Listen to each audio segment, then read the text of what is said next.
పశ్చిమ గోదావరి జిల్లా భీమవరం నియోజకవర్గ కాంగ్రెస్ పార్టీ కార్యాలయంలో ఈ నెల 8వ తేదీన మంగళగిరిలోని సీకే కన్వెన్షన్ హాల్ నందు సాయంత్రం 4 గంటలకు దివంగత నేత ఉమ్మడి ఆంధ్రప్రదేశ్ ముఖ్యమంత్రి డాక్టర్ వైఎస్ రాజశేఖర 75వ జయంతిని పురస్కరించుకుని కాంగ్రెస్ పార్టీ ఆధ్వర్యంలో వజ్రోత్సవ వేడుకలు నిర్వహిస్తున్నారని భీమవరం కాంగ్రెస్ పార్టీ ఇన్ఛార్జ్ అంకెం సీతారాం అన్నారు.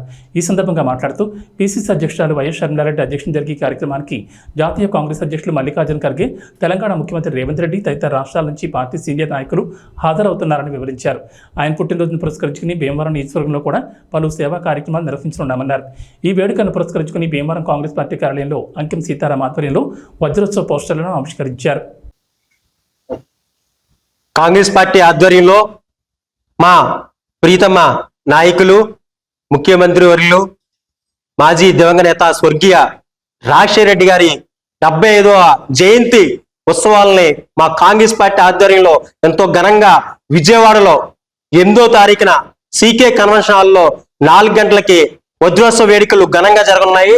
దీనికి ముఖ్య అతిథిగా తెలంగాణ ముఖ్యమంత్రులు మన రేవంత్ రెడ్డి గారు, డిప్యూటీ సీఎం బట్టి విక్రమార్క గారు, అలాగే మన సోనియా గాంధీ గారికి, రాహుల్ గాంధీ గారికి అందరికి కూడా మన ఇది వెళ్ళటం జరిగింది ఇన్విటేషన్. ఇంకా ప్రముఖులు విజయమ్మ గారు, మన కాంగ్రెస్ పార్టీలో ఉన్న భారతదేశంలో ఉన్న ప్రముఖులు అందరూ కూడా, రాజశేఖర రెడ్డి అభిమానులు అందరూ కూడా మన 8వ తారీఖున జరిగే సీకే కన్వెన్షన్ లో మంగళగిరిలో విజయోత్సవ వేడుకలు అందరూ పాల్గొని దీన్ని విజయవంతం చేయాలని చెప్పి మేము ఈ రోజున మా కాంగ్రెస్ పార్టీ ఆధ్వర్యంలో భీమవరం నియోజకవర్గంలో పోస్టర్ రిలీజ్ చేయడం జరిగింది. అలాగే రాజశేఖర రెడ్డి గారు చేసిన సేవలు కూడా గతంలో ఎప్పుడూ కూడా ఏ ముఖ్యమంత్రి గారు కూడా చేయలేదు. అలాంటి చేసిన వ్యక్తి ప్రజల మనసుల్లో, ప్రజల గుండెల్లో చిరస్థాయిగా నిలిచిపోయిన వ్యక్తి మా రాజశేఖర రెడ్డి గారు.